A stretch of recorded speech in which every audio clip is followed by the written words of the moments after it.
Olá, meus queridos, minhas queridas. Aqui quem fala é o professor Rodrigo Gesteira. Eu queria dizer que é uma honra estar podendo partilhar um pouco dessa geografia que eu acredito, que eu tanto vivo, que eu tanto estudo com vocês. Uma das bases da geografia, importantíssimas para a gente compreender todos os outros processos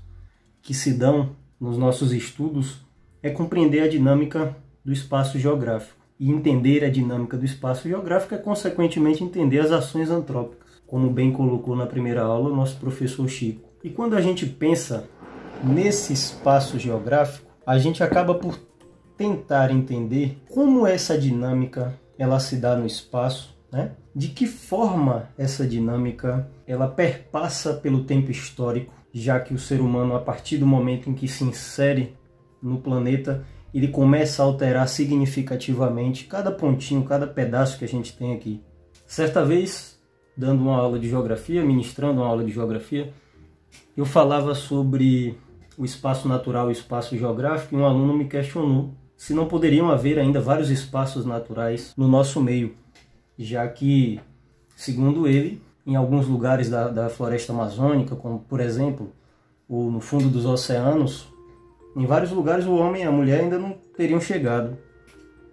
E aí eu levantei o questionamento de que, mesmo quando nós não chegamos diretamente, mesmo quando eu não vou fisicamente até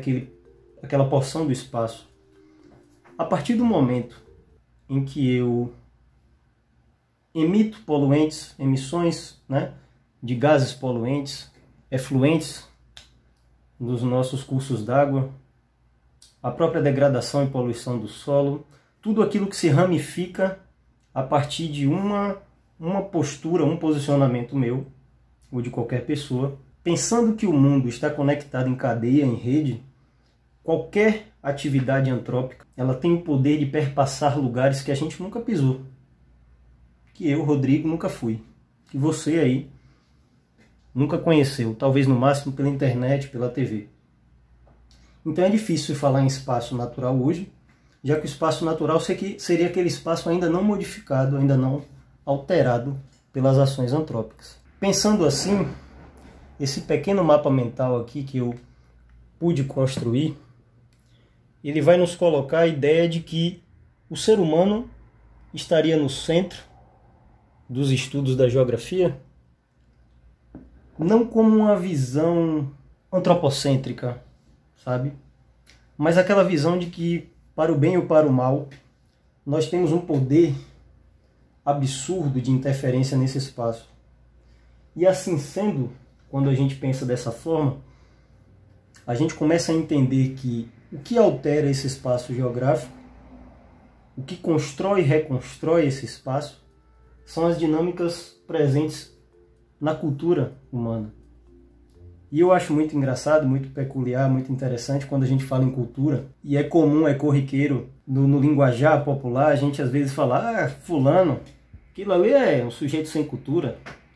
Ah, tá, aquele povo ali é um povo sem cultura. Eu pergunto para vocês, se a gente pensa que cultura é toda e qualquer forma de manifestação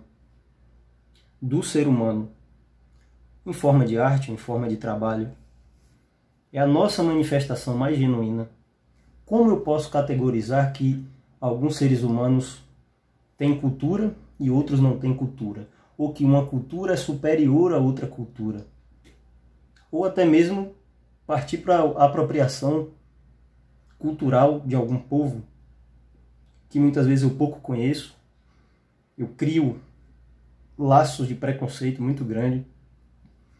e aí eu fico me perguntando até que ponto a gente tem a condição de afirmar que alguém, ou que algum povo é sem cultura. E esses aspectos culturais do ser humano, eles são essenciais, eles são fundamentais para que a gente perceba que é através dessas atividades humanas,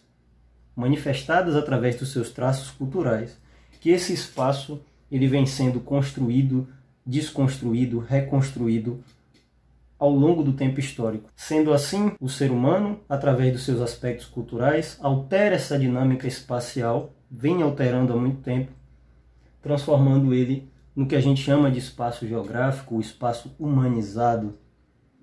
ou espaço artificial. Se a gente pensa então que esse espaço vem sendo modificado de modo a termos tantas e tantas pluralidades, tantas conexões difíceis de se compreender quando a gente para estudar bastante esse tema, a gente precisa sempre estar recordando, e é uma dica que eu dou para vocês, a raiz, né, de cada tema estudado. Eu não posso pensar o espaço, eu não posso pensar as categorias que a geografia trabalha sem entender todo um processo que começa lá atrás. Não adianta eu falar de um problema social que a gente vive hoje, de um problema econômico, de um problema urbano, rural, sem eu entender toda essa dimensão. Então, quando eu penso que o ser humano ele parte de um modelo de vida nômade, né, para um processo lento, gradual de sedentarização, eu começo a compreender que esse espaço ele se altera em uma série de estruturas sociais que são construídas, que são colocadas, e que a gente precisa estar sempre analisando como foi a formação desses primeiros núcleos populacionais que modificaram esse espaço, que territorializaram esse espaço, que a gente vai ver isso um pouco mais na frente. Essa territorialização do espaço, essa ocupação, que vai aos poucos criar uma identidade daquele sujeito presente naquele meio, ela pode, ela deve ser compreendida como o retrato máximo do que os geógrafos humanistas, por exemplo, eles vão dizer que viver no espaço, interagir com o espaço, é uma proposta identitária que qualquer sujeito tem para com esse meio. E se eu tenho essa proposta identitária, esse espaço vai ser alterado ao modo em que os meus valores julgam